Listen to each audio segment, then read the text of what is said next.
Okay, dear students, this is a class on product and brand management.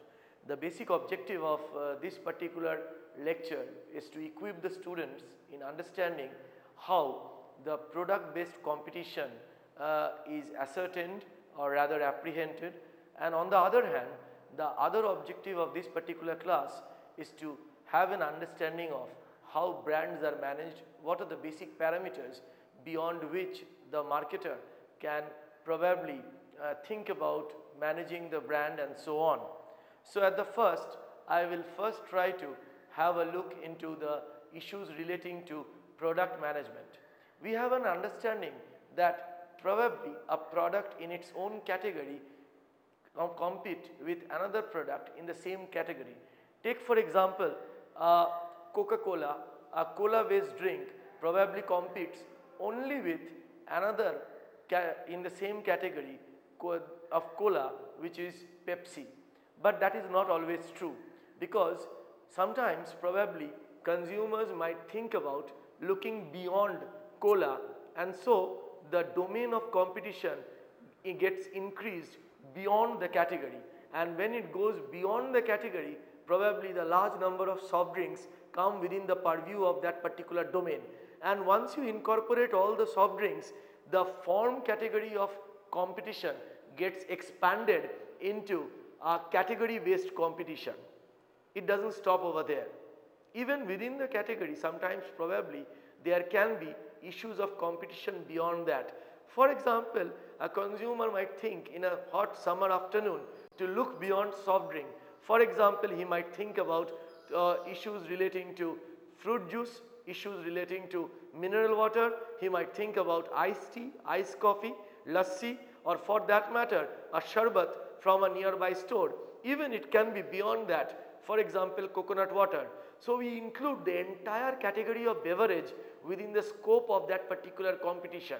And when we increase that scope of competition beyond form and category, we call it a generic competition. Sometimes probably we don't stop over the generic competition also.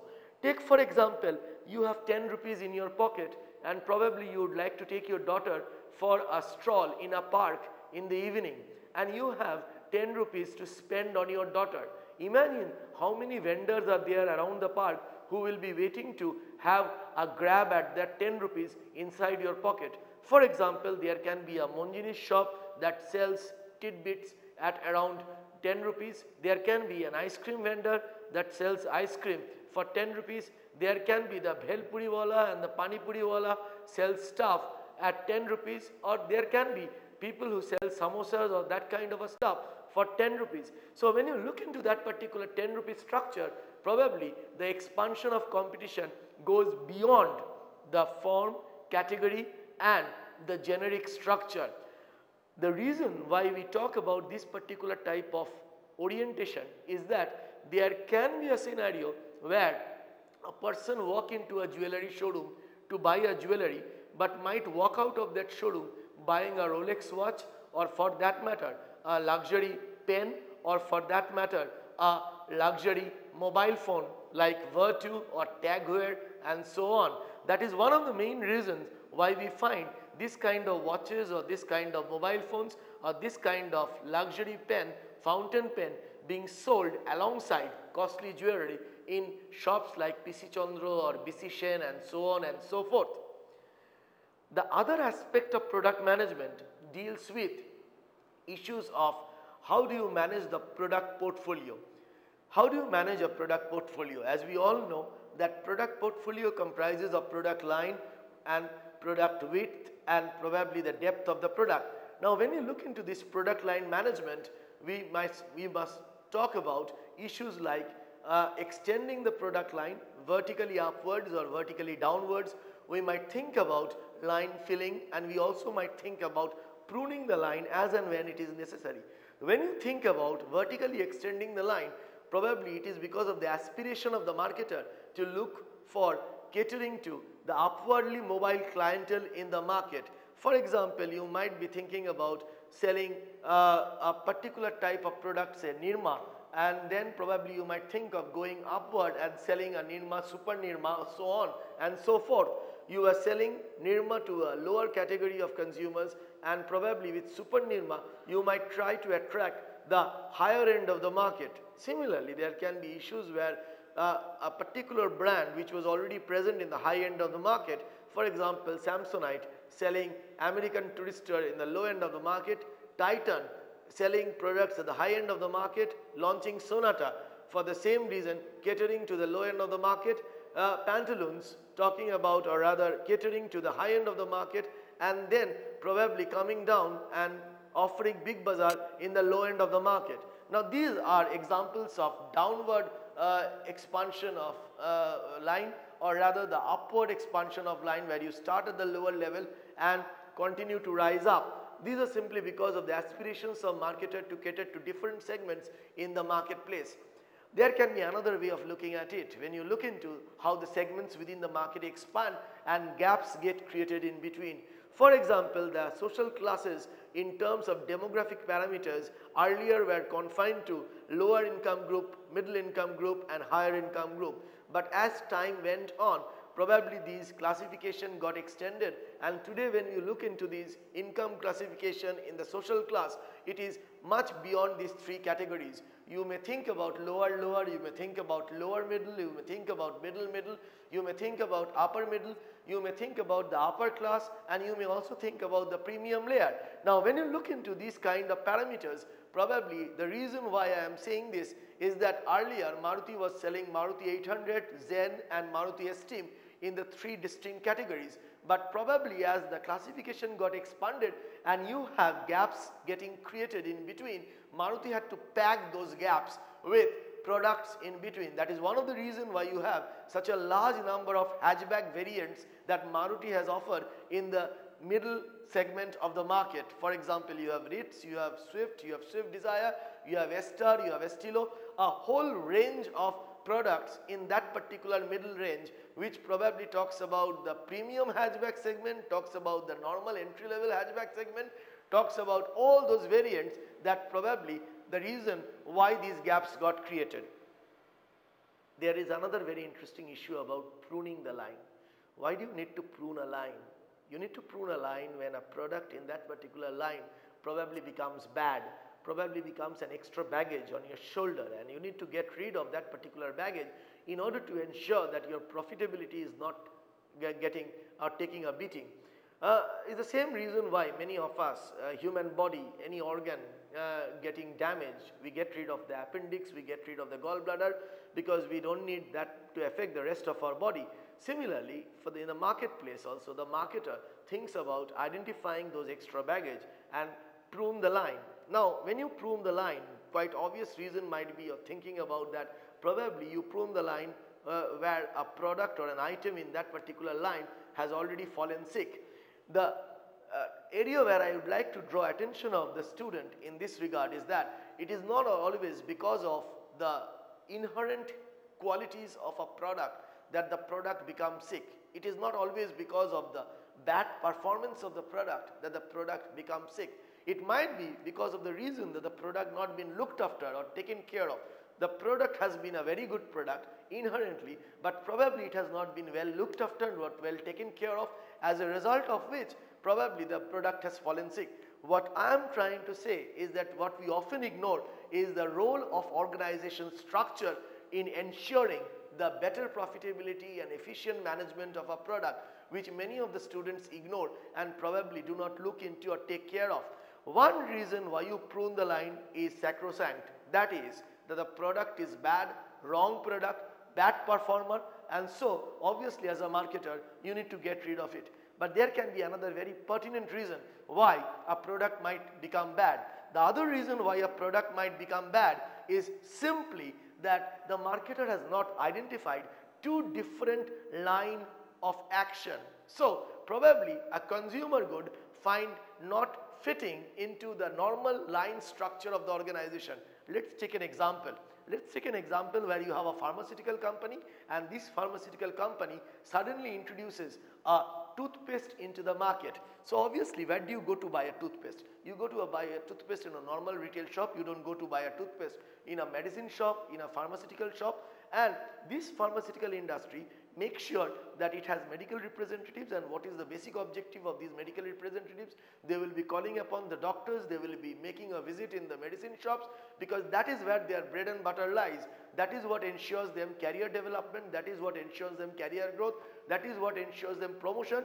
So they will be running after the doctors, they will be running after the medicine shops, try to see that the orders are in place and probably the revenue gets generated. As a result, because of this lack of proper organization structure, that toothpaste which gets sold through a normal retailer, which is not a pharmacist, which is not a medicine shop, get ignored, because for the medical representative, looking after that particular toothpaste doesn't make any sense, doesn't give him the desired revenue, doesn't give him any career growth option, and so that particular toothpaste remains, or rather receives, a stepmotherly treatment from the organization. As a result, the retailer also show similar type of apathy towards pushing the product. On the contrary, the competing products prosper and grow. So as a result, this toothpaste, in spite of being a very good product and not being looked after, falls sick. In such a scenario, probably it is far more well beneficial if you can probably give this particular product to be taken care of by some other companies, which will be in a much better position to take care of this particular baby or this particular child.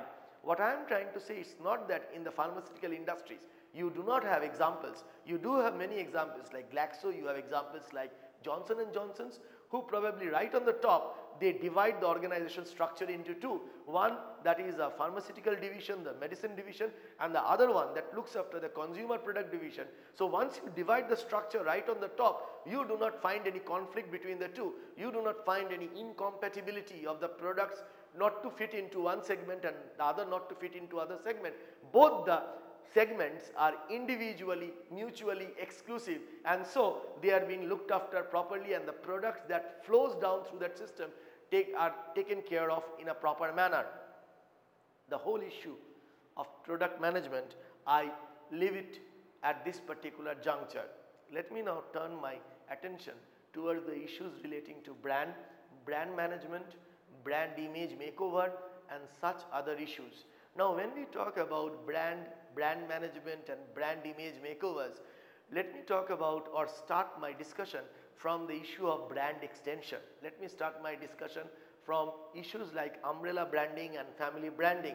Apparently it might look that family branding or umbrella branding is something that is very easy to look into or easy to decide, and probably a kind of a cakewalk. Apparently it's a cakewalk. Apparently it's a very easy task. How does a family start? Just like a human family that starts with the mother and the child follows. Here also in the world of marketing, what we see is that you create a brand, and probably by nurturing and grooming that brand, you make it a mega brand. And suddenly when that mega brand gets created, the marketer at some point of time develop that hidden aspiration to probably milk and cash the brand equity that the brand has generated. As a result, future products in the pipeline, the marketer think about encashing the brand equity and probably introduce these brands or the children, future children out there in the marketplace, giving them the legacy of the mother, that is providing the newborn child with the name of the mother. It serves two purposes. One, the child automatically gets known or recognized by the name of the mother, so probably gets ready acceptability in the market. On the other hand, it probably relinquishes the marketer from the difficult task of rebuilding the brand right from scratch.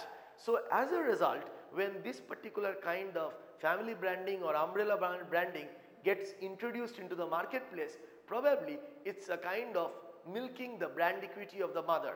Apparently it looks easy, but the marketer needs to look into the fact, or rather take into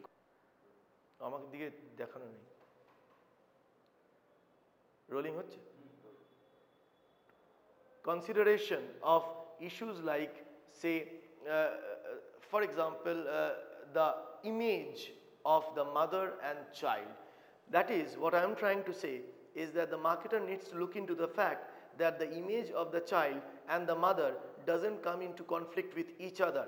It has to be make sure that both the images are compatible and in sync with one another, because any conflict between the image of the mother and child can result into a disastrous scenario for both mother and child, and which might be irreparable and fatal for the future of both mother and child. What I am trying to say is that, take for example, many years back, there were surveys conducted between brands like Nirma, brands like Kyokarpin, and brands like Dettol. These are all examples of family branding.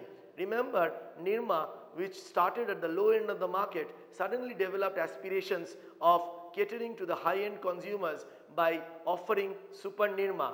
Kyokarpin also, that started with various types of hair oil, moved into various types of hair care products. Similarly, Dettol, which offers the antiseptic lotion, probably entered into, or rather moved into, or issues like, or rather products like floor cleaner, products like antiseptic cream, antiseptic lotion, hand wash and floor wash, or something like that. Now when you look into these extensions, there was a kind of a survey that between these three, whether all of them are equally good.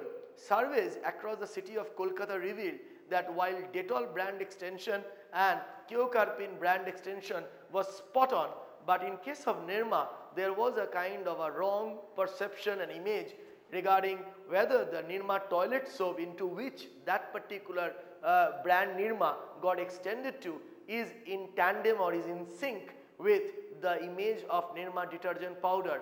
Most of the respondents were of a view that the image of the washerwoman, the image of the detergent powder being tough and rough on dirt, is not compatible with the kind of gentle and kind treatment that your body or your skin deserves from a toilet soap. As a result, later on, it was found that the brand Nirma, in terms of its style, in terms of its writing, got changed, which was earlier very masculine, very sharp. Later on, it became very feminine and rather very soft and very gentle. That is, when you write Nirma, the present Nirma writing is far more rounded and far more softer and far more feminine in nature. On the contrary, the earlier write-up of Nirma was very masculine. That was the same story when you found that Tatas in 20 years back, when the Indian economy opened up and they started introducing the small car in Indian market, they probably encountered the same kind of problem.